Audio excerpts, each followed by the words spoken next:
ब्रह्मा, विष्णु और महेश,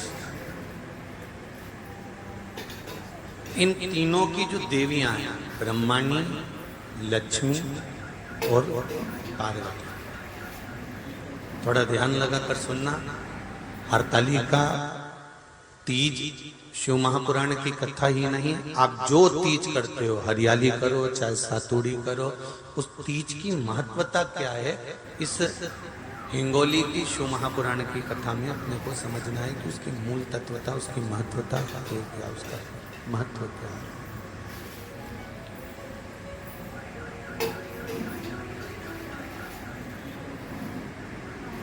भगवान ब्रह्मा, भगवान विष्णु और भगवान शिव, इन तीनों की जो अर्धांगिनियां, ब्रह्माणी, लक्ष्मी और पार्वती, इन तीनों ने तप कर कर, साधना कर कर ब्रह्मदेव को, भगवान विष्णु को और भगवान शंकर को प्राप्त किया। और तीनों ने प्राप्त कर कर तीनों देवताओं से वर मांगा कि वर हमको ऐसा दीजिए कि हमारे तप साधना का फल नारी को तीज के दिन प्राप्त हो जाए। अब देखिए जरा, एक ही व्रत से, एक ही उपवास से उसको संपूर्ण तप साधना का फल प्राप्त हो रहा, संपूर्ण तप साधना का फल उसको मिल रहा है, मात्र एक व्रत से। केवल एक व्रत कर रहे हैं और संपूर्ण तप साधना का फल उसको प्राप्त हो रहा है।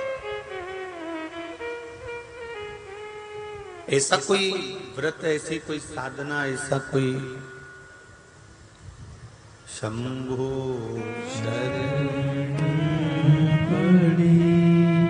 मांगो घड़ी रे घड़ी दुख काटो, दया करी न दर्शन आपो।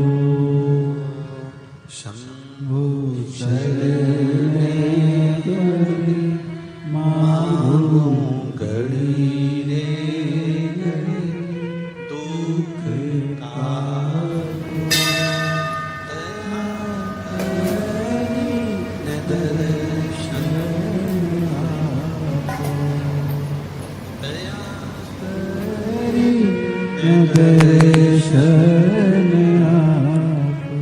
तो ब्रह्माणी ने ब्रह्मदेव से मांगा, लक्ष्मी जी ने भगवान विष्णु से मांगा, पार्वती जी ने भगवान शिव से मांगा कि ऐसा वर दे दीजिए जिस वर से एक ही व्रत करने से संपूर्ण फल की प्राप्ति हो जाए, संपूर्ण फल मिल जाए। ऐसा एक व्रत का फल दे दीजिए, मात्र एक व्रत का। अब देखिए, हरियाली तीज करने वाली माताएं थोड़ा ध्यान से सुनना।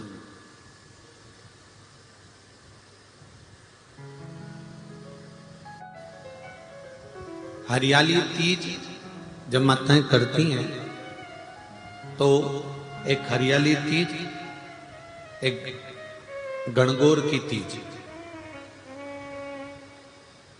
ये दो तीज के व्रत ऐसे होते हैं जिसमें जब माताएं करती हैं तो उस समय पर उमा, ब्रह्माणी और लक्ष्मी,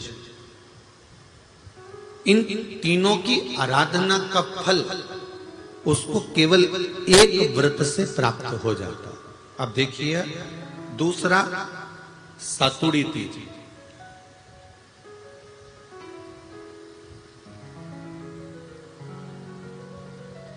इसमें उमा और महेश्वर, उमा और महेश, ब्रह्माणी और लक्ष्मी, इन चार के व्रत तप का फल एक साथ सातुड़ी तीज के दिन प्राप्त हो जाता। अब एक आती है हरतालिका तीज। आप लोग करते हो हरतालिका? यहाँ लोग करते कि नहीं करते? करते हैं यहाँ पे हरतालिका? कौन कौन करता है? जरा हाथ उठाओ तो जरा। अरे सभी करते, रखो रखो, बहुत बढ़िया, बहुत अच्छी बात। एक आती है हरतालिका तीज।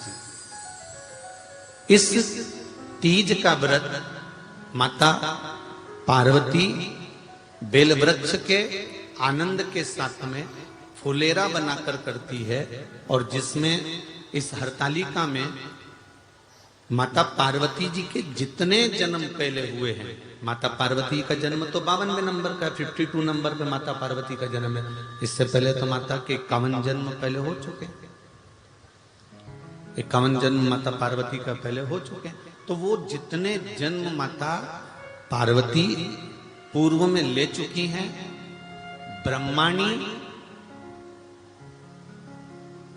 जितनी बार ब्रह्मदेव के साथ में विराजमान हो चुकी हैं, इंद्राणी जितनी बार इंद्र के साथ विराजमान हो चुकी हैं, और लक्ष्मी चाहे वो राधा के रूप में हो, चाहे वो रुक्मणी के रूप में हो, चाहे वो सतभामा के रूप में हो, चाहे वो यमुना के रूप में हो, चाहे वो गंगा के रूप में हो, जितनी बार माता लक्ष्मी ने रूप धारण करे हैं वो सब रूप में,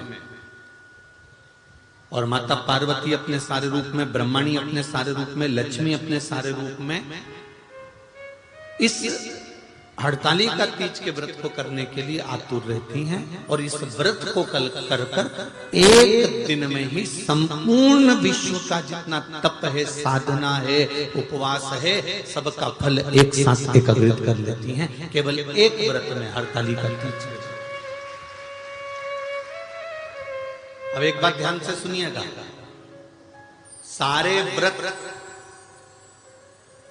आपका अगर स्वास्थ्य खराब हो गया तो आप व्रत छोड़ सकते हो। जितने भी व्रत आप लोग कर रहे हैं पूर्व के, सोमवार, मंगलवार, एकादशी, छठ, पंचमी, चतुर्थी, अगर आपका स्वास्थ्य खराब है तो आप उस व्रत को छोड़ सकते हो, सारे व्रत को छोड़ सकते हो। पर तीज का जो व्रत होता है, हरतालिका जो व्रत होता है, ये व्रत एक बार लेने के बाद जब प्राण छूटते हैं तभी ये व्रत समाप्त होता है, अन्यथा बीच में ये व्रत समाप्त नहीं।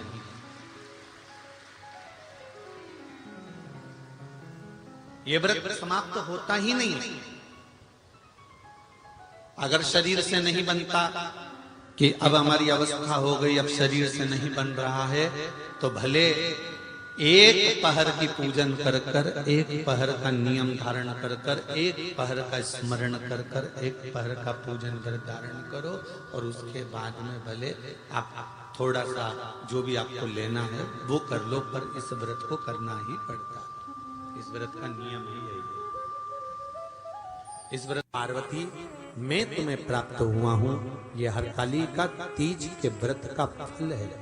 शिव जी कहते हैं पार्वती जो नारी हरतालिका तीज के व्रत का स्मरण करती है, फुलेरा जो बांधा जाता है उसमें 5 माला से ज्यादा माला लटकना चाहिए, 5 से कम नहीं।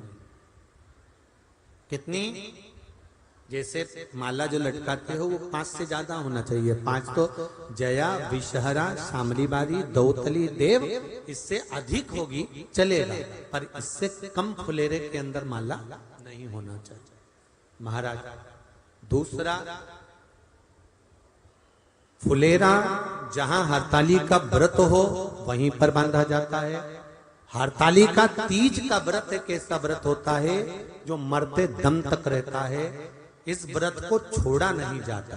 ये नहीं किसी और वाले गुरुजी ने कहा और अपन ने एक बार कर लिया और अगली बार वो व्रत गायब हो गया, ऐसा नहीं होता। हरतालिका तीज अखंड सौभाग्य के लिए, वंश वृद्धि के लिए, कार्य सिद्धि के लिए, और कुंवारी कन्याएं उत्तम वर प्राप्ति के लिए, आनंद सुख के लिए करती हैं। ऐसा नहीं है कि केवल स्त्री ही करती है। जब नारी किसी कारणवश व्रत नहीं कर पाती तो पुरुष इस व्रत को धारण करते हैं।